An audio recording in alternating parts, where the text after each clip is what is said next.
Welcome back to my film and TV channel. Hope you're all staying safe and well. I was looking at a film today. It's been around for a little while. It's currently on Amazon Prime. That's where I watched it. I stumbled across it.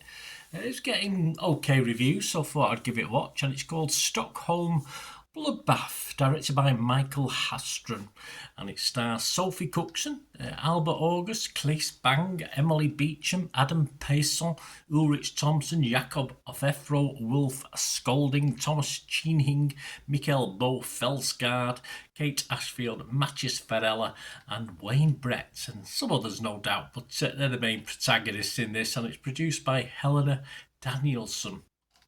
I'll say about, well, it's set in Stockholm, which is handy, as it's called Stockholm Bloodbath, 1520. Is that the Dark Ages, Middle Ages? I'm not too sure, but all right, I should know, being a history buff, but I forgot more than I remember on history. A power struggle between the Swedes and the Danes. Yes, no Viking helmets in this one, though, and it ends in a massacre that became known as the Stockholm Bloodbath. Yes, plenty of blood later on in this, that's for sure. Well, bit of blood early on as well. A group of Swedish aristocrats want out of the Scandinavian Kalmar Union, and are conspiring to overthrow Christian II of Denmark, who is on his way to Stockholm to put an end to one of them. Sten Sture and his Swedish rebels. Meanwhile, Anne Eriksson and her foster sister Freya are seeking revenge on those who killed their family on Anne's wedding day. Yes, nasty bunch of characters, this lot. You want them to get the comeuppance. That's the whole point of things like this. This was released apparently in Sweden back in 2024, January 2024. So it's been a long time. So it has been around, knocking around a lot. I'm doing this review on the 4th of July 2025. Well, the bloodbath part is pretty much spot on. I wouldn't say it was overly gruesome, but it doesn't leave anything to the imagination. You know, when you chop off a head, they do chop off a head, which is quite good. And overall, I thought it was entertaining, but occasionally it just seemed a little bit undercooked with the story. The settings are grimy enough, that works fine. And that's sadly, though, one of the only things that works consistently in this. It's all very, very bitty. Michelle Galgana from Screen Anarchy said, well, she was rotten on this and Rotten Tomatoes. She said, there's a great movie in here with a different edit, which is a tragedy.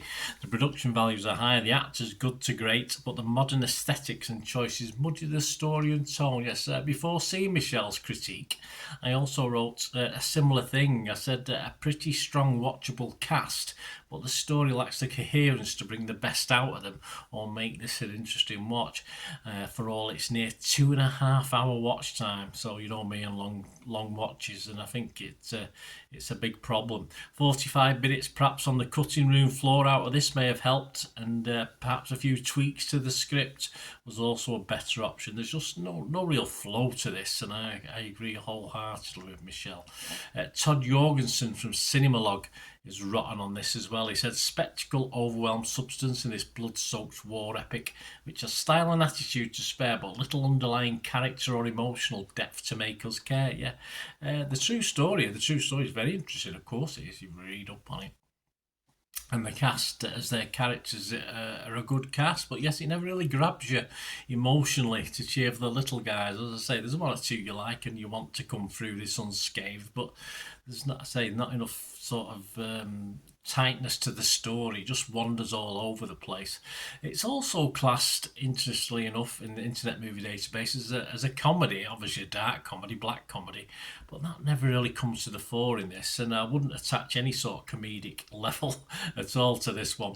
Perhaps that comedy was an attempt to modern things up, because you do get a little bit of a modern vibe to it in parts. It gets with names for people and what they're up to, a la, you know, obviously the classic Knight's Tale, for instance. Of course, Knight's Tale springs to mind, but this, like other things, just comes over sadly. A Guy Ritchie vibe. You get the Guy Ritchie vibe to this. It just comes over as silly rather than helping the story along, and it doesn't really work at any time in this actual presentation.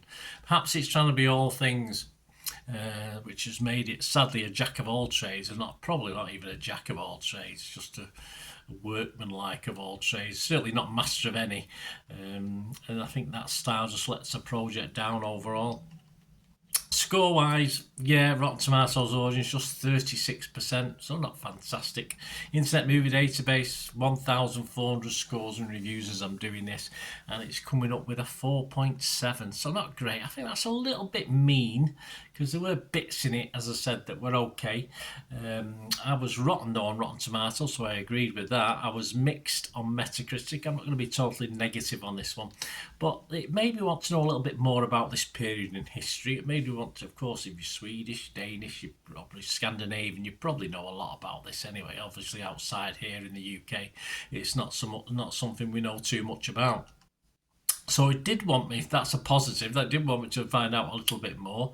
But it's a shame it couldn't have made the dramatisation a little better and more watchable, which would have gone part of the way to satisfying my hopes for this. As I said, I wouldn't have perhaps had to go and read up about it, find out a bit more about it if it had been done in a better way. So I am going to score this. I'm going to give it my minimum score, which I give stuff. And I'm going to give it a 5 out of 10. If I get less than that, I don't usually score it. But as I say, within 2.5 hours, I think there was 45 minutes or so that I quite enjoyed. And as I said, it's made me want to go out and learn a little bit more. So it achieved something. So I will give it a 5 out of 10. Not much more than Internet Movie Database, but I will give it that anyway. But I certainly couldn't recommend it for anyone to watch. Just try and find out the real story, guys, if you want to. But as I say, I think acting wise, yeah, that's probably worth a watch. There's one or two good actors in this as well, so that might please you if the story totally doesn't. Thanks for watching, guys. Hope you enjoy this. Please press those buttons. It'd be great to have you on board with the channel. And of course, if you do like what I try and do on the channel and want to support me in any way you can, all I ever ask is you keep watching and listening. Please to help me out, guys. If you watch the ads, if the ads on this YouTube ads, that helps in a very little way, but it all helps. It all, watch the pennies and pounds look after themselves, they say, don't they? Or the pennies or the 10p's look after themselves. But if you watch the ads or follow the links on the ads as well, that's always a nice way to support the channel if you sort of hang on for it. I've done that. I watched other people's and followed the ads, just something I fancied, which does happen from time to time. Of course, you can support me by pushing that subscribe button as mentioned earlier, and that, of course, pressing the button so you know when these vlogs are coming out. And of course, I'm always interested in your opinions, and of course, if you can give us a like, that'd be wonderful as well. So thanks for watching, guys. Hopefully I'll join you very, very soon with something else. Until we meet again, I'll never ask one thing, don't I? Please stay safe, everyone. Bye for now.